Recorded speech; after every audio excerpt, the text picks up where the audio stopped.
अब आगे बात यहाँ पे सूत जी की बताई जा रही है कि एक बार महात्मा सूत जी तीर्थ यात्रा के प्रसंग में कहीं घूमने निकले हुए थे और थक के वो एक आसन पर बैठ जाते हैं और भगवान विष्णु का ध्यान करने लगते हैं।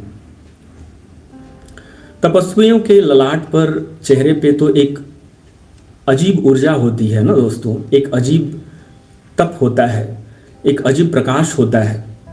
सूत जी बैठे हुए थे और उनके चेहरे की आभा और प्रकाश को देखकर आसपास के सारे ऋषि मुनि और लोग जो हैं उनके पास जाते हैं और कहते हैं कि हे सूत जी, आप तो सब कुछ जानने वाले हो, इसीलिए हम सब आपसे पूछते हैं कि देवताओं में सर्वश्रेष्ठ देव कौन है, ईश्वर कौन है, किसकी पूजा करनी चाहिए।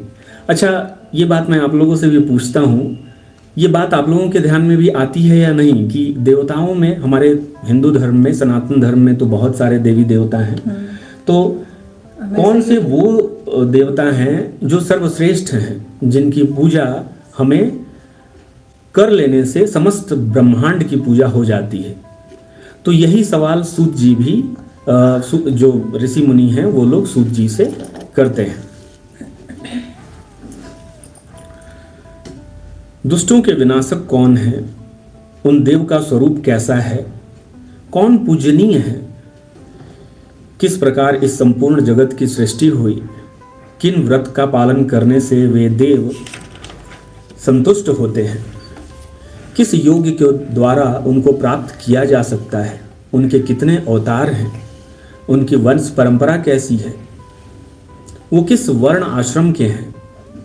हे महामते सूत जी, इन सब को और अन्य विषयों को हमें बताएं तथा भगवान नारायण की सभी उत्तम कथाओं का वर्णन करें। तो ये सवाल जो है ऋषि मुनि सूत जी से करते हैं। अब ज़रा सा मैं आपको बता दूं कि सूत जी हैं कौन।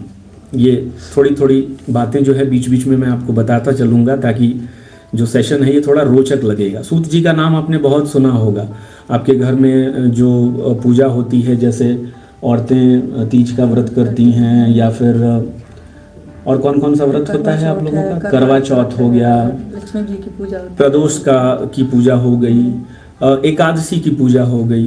तो आप लोग ये चीज़ कहीं ना कहीं सूत जी का नाम सुनते होंगे और आपको लगता होगा कि ये सूत जी हैं कौन।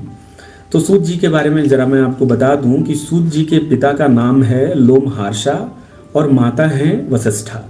सूत जी असल में ब्रह्मा जी के परपोते हैं।